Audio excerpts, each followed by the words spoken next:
हरे कृष्णा। श्रीमद् भगवद गीता यथारूप भूमिका पाठ 2। भगवद गीता है क्या? प्रभुपाद के अनुसार भगवद गीता का उद्देश्य मनुष्य को भौतिक संसार के अज्ञान से उबारना है।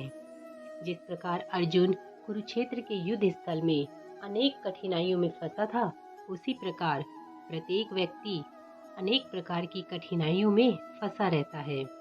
अतएव भगवद गीता उन्हीं कठिनाइयों और कष्टों से व्यक्ति को बाहर निकालने का एक सूत्र है। भगवद गीता की विषय वस्तु में 5 मूल सत्यों का ज्ञान निहित है।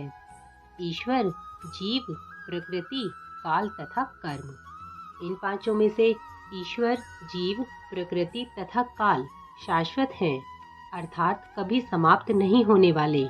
लेकिन कर्म शाश्वत नहीं है। कर्म हमेशा बदलता रहता है। हाँ, कर्म के फल अत्यंत पुरातन हो सकते हैं।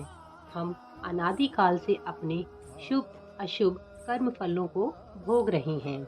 ईश्वर का अर्थ है नियंता और जीव का अर्थ है नियंत्रित, अर्थात जीवात्मा हमेशा ईश्वर के द्वारा नियंत्रित रहती है। भगवान ने जीवात्मा को अपने अंश के रूप में स्वीकार किया है।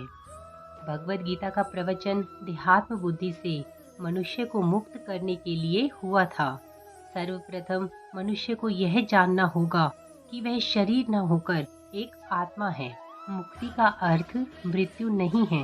मुक्ति का अर्थ तो भौतिक चेतना से निकलकर शुद्ध चेतना में जाना है, अर्थात भगवान के आदेशानुसार कर्म करना।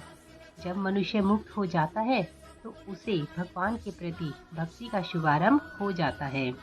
अर्थात यह कहना कि भक्ति करने से मुक्ति मिलती है गलत है। पहले मनुष्य अपने भौतिक कार्यकलापों से मुक्त होता है, फिर भक्ति के कार्यकलाप आरंभ होते हैं। हरे कृष्णा।